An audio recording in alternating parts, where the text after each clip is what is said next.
I'm like a crow on a wire. You're the shining distraction that makes me fly. Today I'm going to be talking about Music of What Happens by Bill Konigsberg.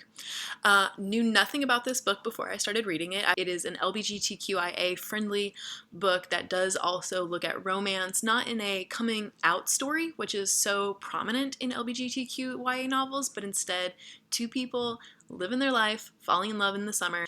Bill Konigsberg has a very interactive website. He's very active on it with a blog as well and other like reading choices that you can choose. He's not talking to just people of the LGBTQ community, but of anybody, because the idea of romance, the idea of, the things that he talks about in this book as the themes can be for anybody, but we see it through two very lovable characters in this novel. It tells a very realistic story of two people who are already out, who are already part of their own social construct of groups, and their struggles are much more realistic to the ideas of what teenagers might be going through, but too scared to actually talk about. The short summary of this book is we have two characters, we have Max and we have Jordan, and I'm going to read the inside front cover of The Music of What Happens to kind of describe how the book sets it up. So Max, chill, sports, his buddies, comfortable gay. His secret? An encounter with an older kid that makes it hard to breathe, one he doesn't want to think about ever again. Jordan, opposite of chill, makeovers. His wives, never been kissed. His secret? A spiraling out-of-control mother and the knowledge that it's up to him to keep his family from losing their home. When we meet these two characters, it's on a food truck that Jordan and his mother have decided to go out and try and be successful at. They are in the wake of almost losing their house. There's back mortgage that has to be paid, and it's on Jordan to really pull this together. His mom is unreliable. She's kind of out of the picture. I mean, just mentally, she's not capable of taking on a lot of responsibility. We see this pitfalls of taking on a business, trying to be successful. They end up becoming friends. We find out later that Max has actually had a really horrible sexual encounter with another guy from ASU who in terms ends up raping him. And so Max is dealing with this suppressed thing that's happened to him, and he had nobody to talk to. And so what I love about this book and the summary in the idea that these two characters are struggling with such adult things that could happen to anybody, and we see the way that they process this information and how they become there for each other, and how they're still trying to live their lives but are dealing with these other things as well.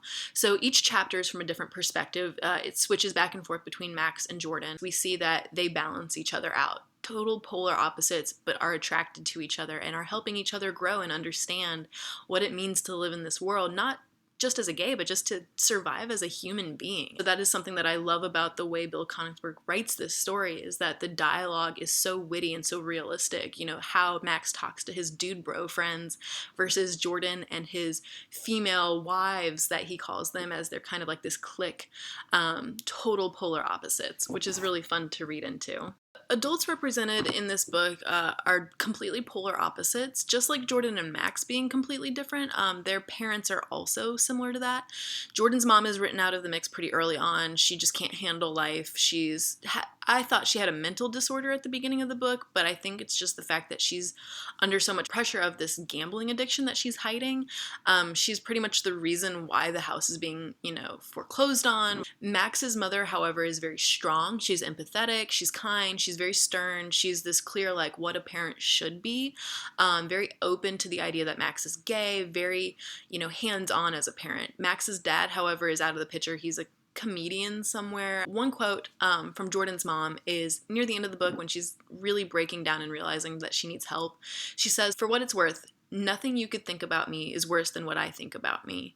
The level at which I hate myself right now, it's like an insane amount, Jordan. I beyond want to die. Beyond Jordan." Her language is very adolescent. She's very unreliable. Jordan is the one that's trying to make money for the family and trying to save their situation. Max's mom, however, is again the complete opposite. She says, "You can call him out," and she's talking to Max about his dad. "If you want, it's up to you and what kind of relationship you want with the man, but you're 17 and he'll let you down. You can let it go or you can say something about it." Max and Jordan are telling this story. It's It's kind of like they're telling the same event from both perspectives, which I really appreciate as a creative writing teacher.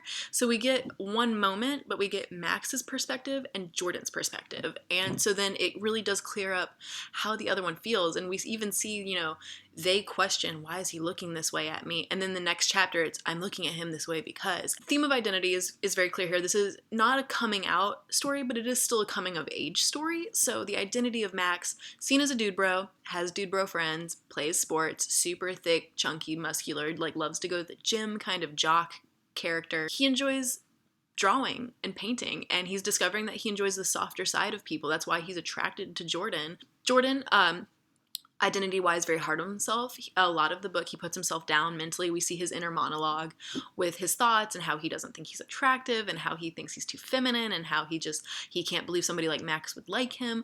Thoughts that I think all of us have had. And so as the story progresses and as Max kind of lets him know like how he is seen in Max's eyes, Jordan starts to get a sense of self-worth. And so I think that says more than anything about how we can change our own perspectives of ourselves. Together, they're both out in their sexual orientation. Their friends know. They're both gay. They tell each other pretty early on. This isn't like some secret thing that's like the book doesn't lead up to this moment of them coming out to each other.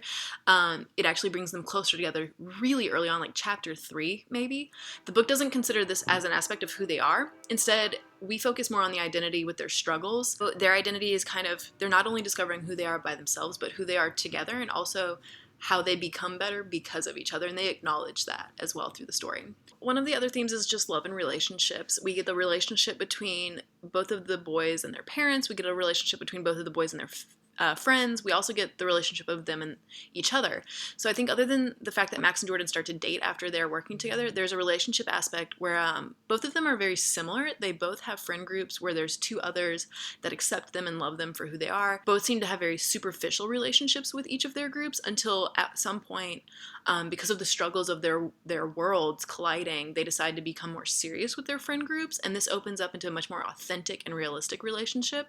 Something that I think can be very hard for teenagers to do when they feel like their entire world is being judged and compressed together. The last theme throughout this is consent is such a huge part of this book, and I think it's something that's not talked about in YA very often, especially in LGBTQ novels, especially in romance novels. We get an idea in romance where the people are in love and nothing can hurt them and everything's beautiful and great, but Max has this true horror in his life. Before the story even starts, he's been raped, and so the story kind of alludes to that for a very long time, and then finally Max is comfortable sharing this piece of himself that he's constantly thinking about, and it hurts him and Jordan's ability to be close with each other because he just cannot overcome this obstacle by himself. And so this struggle of trying to figure out, has it happened to me? How could it happen to me? I'm so strong, I'm not weak. When he finally does come to terms with this, Jordan and then also Max's mom kind of discuss the importance of what consent is. And for him to be a male having been raped, I think is also something that's just not talked about in society. And so this book does go into that. And I think it's just so important for students to talk about horrors so that we can kind of heal from them. I did love that the entire title is kind of based off of this poem. It's a book by Seamus Henley, and he's an Irish poet. And it says, "A rowan like a lipsticked girl, between the byroad and the main road, alder trees at a wet and dripping distance stand off among the rushes. There are the mud flowers of dialect and the immortelles of perfect pitch, and that moment when the bird sings very close to the music of what happens." So this whole book, titled The Music of What Happens, they truly end the book with this discussion of not knowing what the music is and what that line means. It's pretty incredible. Max said again, shaking his head. "How a month ago I barely knew you, and now you're like, here." "It's just the music of what happens," I say, and this is a chapter in Jordan's perspective. "It's the what?" "The Seamus Henley poem, remember?" "Oh yeah, my dad used to tell me the story. It's where that phrase came from in the poem. A story about a legend of Finn McCool. He was this mythical Irish warrior. He challenged all these brilliant men to come up with the most beautiful sound in the world. One guy said it was a young girl laughing. Another said it was the bellowing of a stag. A third said it was the sound of a sword against a shield. No, Finn McCool said, it's the music of what happens." Max screwed up his face at me. "What the hell does that mean?" "I don't know," I said. "My dad liked the story, and I guess I liked the phrase, the music of what happens. It's maybe the stuff of life, birds singing, babies crying." Max stretches his arm above him and then cradles his head in his hands. He says to me, it's maybe more like the music meaning harmony, the harmoniousness of what happens. Everything happens for a reason, huh? Max shrugs. If that's true, somebody up there has a hell of a sense of humor. It's beautiful, though, your idea. We're finally having like this discussion on what that means, what music, represents.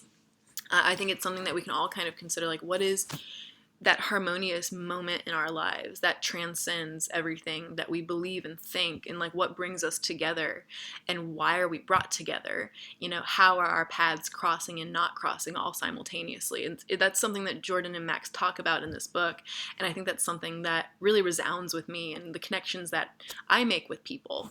And so I love this book. I definitely recommend it to anybody who's struggling to figure out who they are and how they can have a relationship that's just made from something so completely pure in this world.